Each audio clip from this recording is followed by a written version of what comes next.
Number बढ़ते चले जा रहे हो, चश्मा उतर नहीं रहा हो, दूर का नहीं दिखे, कहीं किसी को पास का नहीं दिखे, रहते हैं।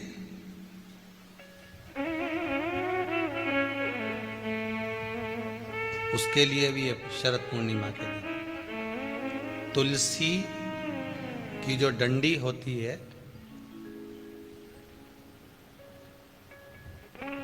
तुलसी जैसे बेलपत्र की जो ये डंडी है, ऐसे ही तुलसी का जो पत्ता होता है, उस पत्ते की जो डंडी होती है, उस डंडी को चंद्रमा को देखा जाता है। उस डंडी की जो कोर होती है, उस कोर को दृष्टि से मिलाया जाता है। शरद पूर्णिमा की रात्रि ठीक 12 बजे आप चंद्रमा की, जैसे चंद्रमा का भाग, उस चंद्रमा के भाग को आप उस डंडी के भाग से निहारने का प्रयास करिए। महाराज घर में आई है, घी का दिया लगाई है, उस घी के दीप को लगाने के बाद पूर्णिमा के दिन उस पर एक प्लेट थोड़ी तिरछी कर रख दो, जिससे उसकी कालोच, काय की, उस दीप की, घी के दीप की कालोच उस प्लेट पर आ जाए। थोड़ी सी कालोच ले लीजिए, 5-10 मिनट में आ जाएगी। उसको गाय के घी में मिलाकर आंखों में सुरमा लगाकर रात्रि को सो जाइए। 3 दिन बाद आप महसूस करेंगे कि नेत्र की ज्योति बढ़ना प्रारंभ हो रही है। नेत्र की। अब इस प्रयोग को करने में कोई धन लगा तुम्हारा? अरे बोलो तो सही। कोई दौलत लगी तुम्हारी, कोई संपदा, या फिर तुमने सियोर वाला महाराज के लाके खूब बटोर के दे दिया, कुछ लगा? नहीं। तुम करोगे, लाभ तुम्हें मिलेगा।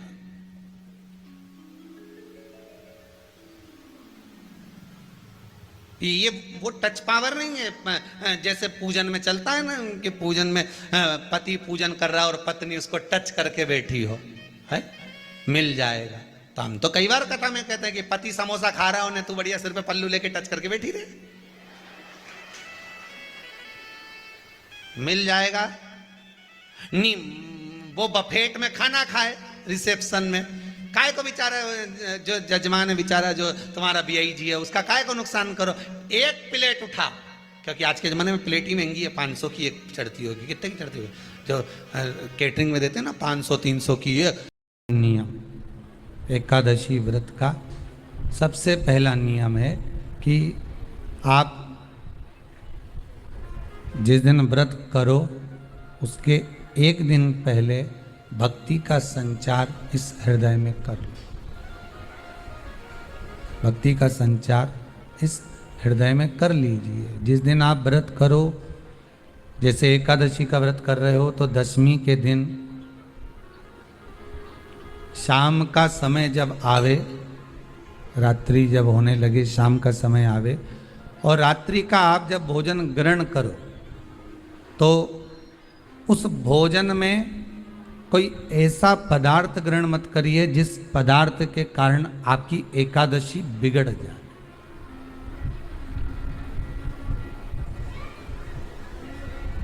कोई बेकार भोजन हमें ग्रहण नहीं करना,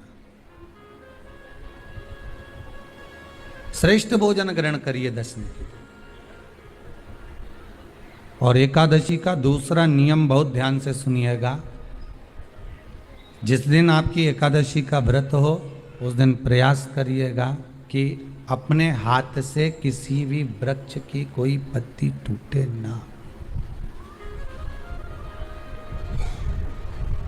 अपने हाथ से किसी भी वृक्ष की, पौधे की, किसी भी वृक्ष की पत्ती अपने हाथ से ना टूटे।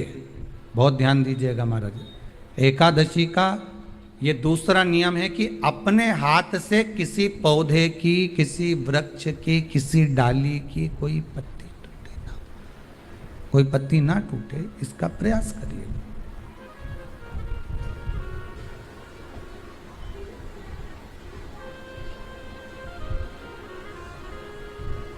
कितना सुंदर व्याख्यान कहा है, कितना सुंदर वर्णन है महाराज, कि मात्र एकादशी का व्रत कर लेने पर, मात्र एकादशी का व्रत कर लेने पर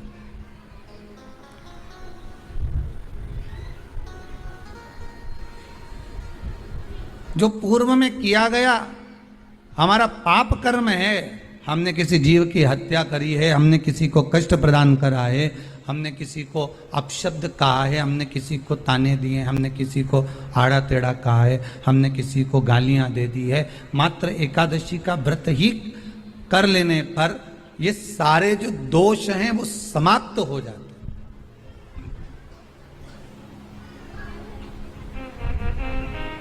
सारे दोष हमारे समाप्ति पर आ जाते हैं।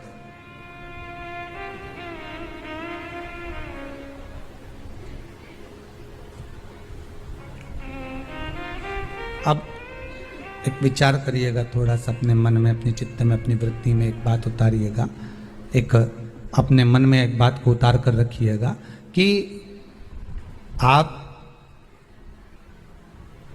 अपने पाप को, अपने पाप कर्म को जिस दिन क्षीण करने वाले हो, समाप्त करने वाले हो, अपने पाप को आप जिस दिन समाप्ति पर लेकर जा रहे हो,